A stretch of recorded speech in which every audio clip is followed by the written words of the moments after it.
Hey traders, Raghee here, and in this recap video I'm going to take you through the natural gas and the crude oil setups we talked about in yesterday's video. So a little before and after to show you how these trades are chosen, how they play out, and how we manage risk. So I'm going to start off with the Natty gas. Now, a couple things to keep in mind about both these trades.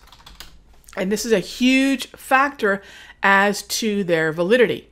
And that is this. When you look at the economic calendar, here we go, and you realize that today we had what? We had the crude oil inventories. You can see that right here. So this is going to affect whether or not we take the crude oil trade, the volatility we're going to see, and understanding the risk. Now we also had a Natty gas trade.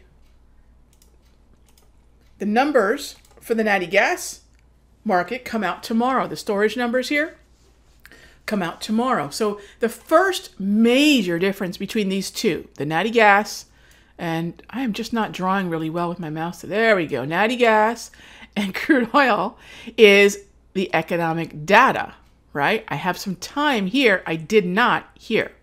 That alone makes the crude oil trade a little bit riskier. So let's start off with Natty gas. This is the one that we had some time, and this was the rollover trade we were looking at on the 30-minute time frame. So what happened? One of the things that I'm going to continue to encourage you guys to do as Forex and futures traders is think in a 24-hour way, a 24-hour mindset. So as this market rolls over through the 34 EMA on the low, as this market rolls over on the 34 EMA and the low, that's the trigger to start looking for the short sell. And that was a 30-minute rollover. It's kind of a U top. It's kind of a, kind of literally, it looks like a rollover.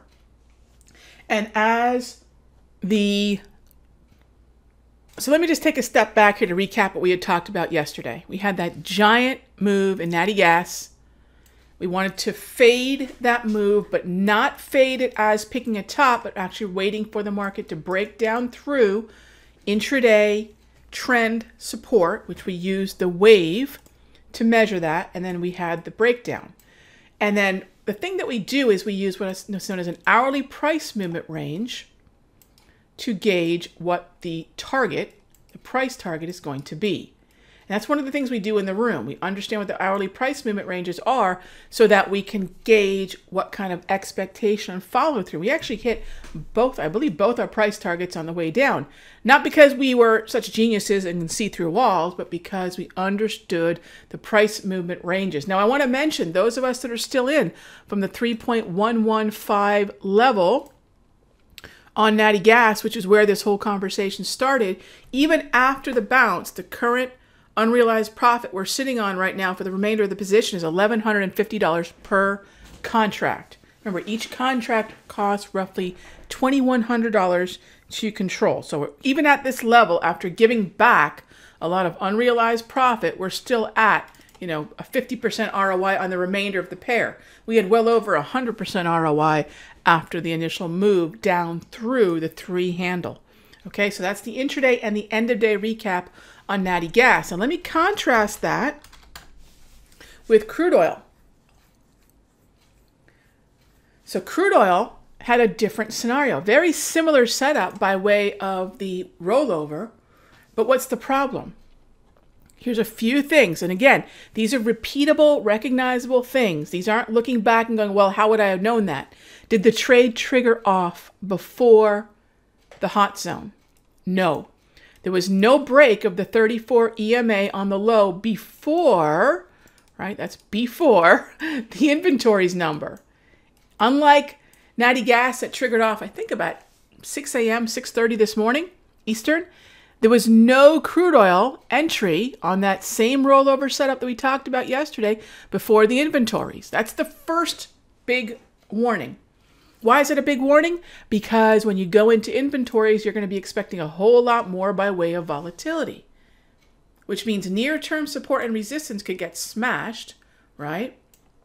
And it means I'm going to have to deal with the upper end of the price movement range. So the volatility instantly increases, sometimes twofold, and the volatility and the risk and the unpredictability of the market. So for that reason alone, because the trade did not pre-confirm, we can say, you know what, thanks but no thanks, because a 30-minute chart does not have what I call shock absorption.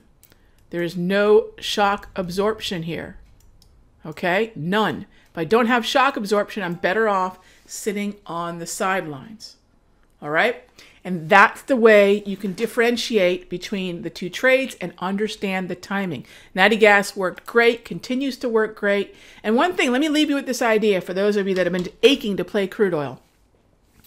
Look at OIH, look at XLE, because we're now in the fourth entry short on the OIH. We just have an entry on the XLE as well. Fourth right here, number 4 entry right there, and we're looking for more follow through to about this level here.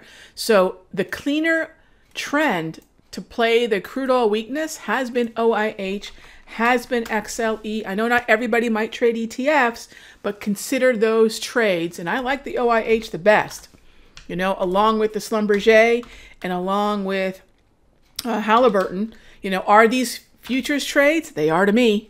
Absolutely gearing off the weakness in crude, but also in lieu of the unpredictability we're seeing here, OIH has been a smooth downtrend. I'll see you in the next update.